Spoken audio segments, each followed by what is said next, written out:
les amis, c'est Anto, bienvenue pour une nouvelle vidéo en rapport avec notre démarche de perte de poids. C'est la 6e vidéo, pour ceux qui n'auraient pas vu les vidéos précédentes, je vous invite à aller voir sur ma chaîne et vous abonner. Lâchez un petit pouce bleu si les vidéos que vous allez voir vous plaisent. Et éventuellement appuyez sur la petite cloche pour recevoir une notification à chaque fois que je sors une nouvelle vidéo. Donc notre objectif c'est de réussir à perdre du poids sans contrainte, sans régime, tout en gardant le plaisir à manger et à manger ce qu'on aime. On a déjà abordé des thèmes comme le sommeil, l'importance du sommeil, l'importance d'avoir du mental, de s'entourer de personnes qui nous soutiennent, de prendre plaisir et de garder le plaisir à manger.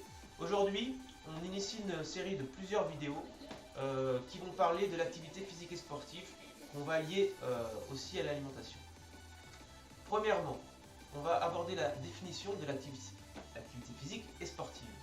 Donc, définition, c'est l'ensemble des mouvements corporels produits par la mise en action des muscles, donc quand on bouge, et entraînant une augmentation de la dépense énergétique au-dessus du métabolisme de repos. Le métabolisme de repos, ça veut dire c'est le fonctionnement du corps de base, pour digérer, respirer, que le sang soit envoyé au cerveau, réfléchir, etc. Ça, c'est le métabolisme de base. Donc, notre métabolisme individuel, personnel, nous demande une certaine quantité d'énergie. Et tout ce qu'on va faire en plus, c'est-à-dire quand je lève la main, quand je tourne la tête, quand je vais me lever, quand je vais aller au travail, quand je vais aller chercher le pain, quand je vais faire plein de choses, ça va demander de l'énergie en plus.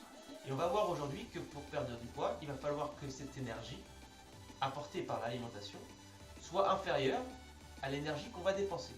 Et ainsi, on pourra perdre du poids. Je vous ai mis un petit diapositive en haut à gauche, un petit schéma sur les bienfaits du sport. C'est aussi valable pour l'activité physique et sportive. La différence, c'est que le sport, c'est du sport, du foot, du basket, du badminton. L'activité physique, ça peut être autre chose, on le verra tout à l'heure. Ça peut être du ménage, ça peut être du jardinage, etc. Les bienfaits du sport. Il soigne la dépression, donc quand on fait du sport, on est plus heureux. Il améliore la santé émotionnelle, voilà, on se sent mieux, on est plus zen, voilà.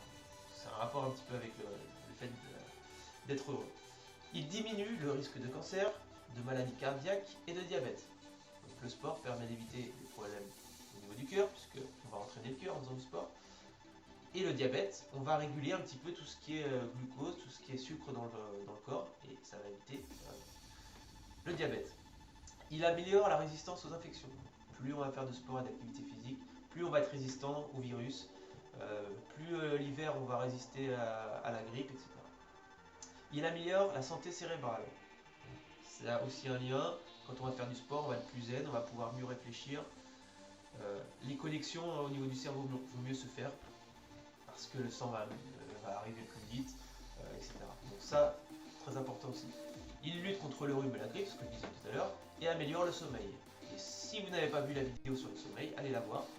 Le fait de dormir va nous aider à perdre du poids dans notre démarche.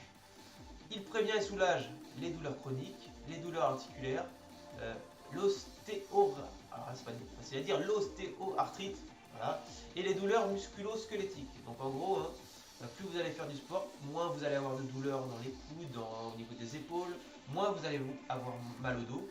Tout ça, ça prévient les risques liés à l'âge. Quand on vieillit un petit peu, on a mal aux articulations, etc. Faire du sport, ça va éviter tout ça.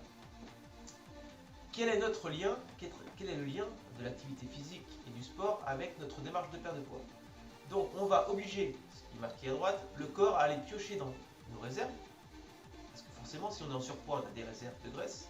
Donc c'est des réserves d'énergie. Donc piocher dans ces réserves pour apporter l'énergie qu'on va avoir besoin pour le métabolisme de base, mais aussi pour tout ce qu'on va faire comme activité. Donc piocher l'énergie dans la graisse qu'on a en plus pour justement combler les manques. Et on regarde un petit peu en dessous ce qui est en vert, l'énergie de l'alimentation qu'on va manger la journée.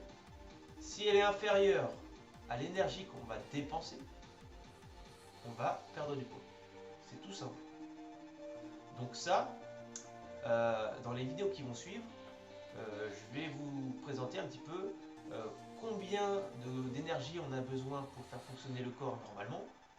Alors, fonction de sa taille, de son poids, de son sexe, combien on dépense d'énergie dans les activités physiques qu'on fait dans la journée, et comment on fait justement pour contrôler cette énergie, cette quantité d'énergie. Donc pour contrôler combien on va devoir manger. Voilà. C'est pas compliqué, on le verra dans les prochaines vidéos.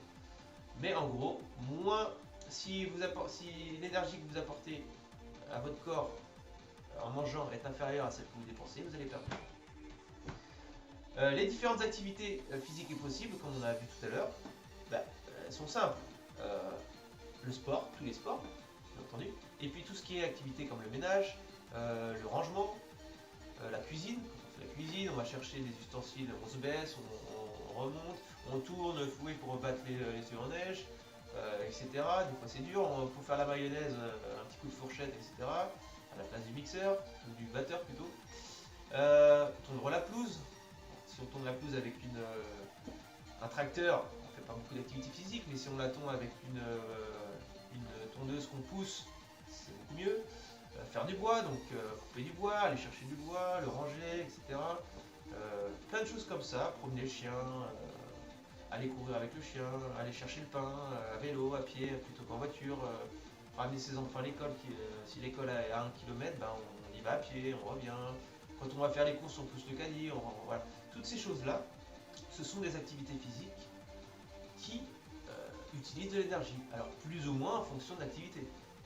Mais par exemple, si je dis un exemple, si il vous faut par exemple 3000 calories pour fonctionner dans la journée, si vous faites une petite série d'activités physiques qui vous demandent 4000 calories, et ben vous aurez 1000 calories en défaut.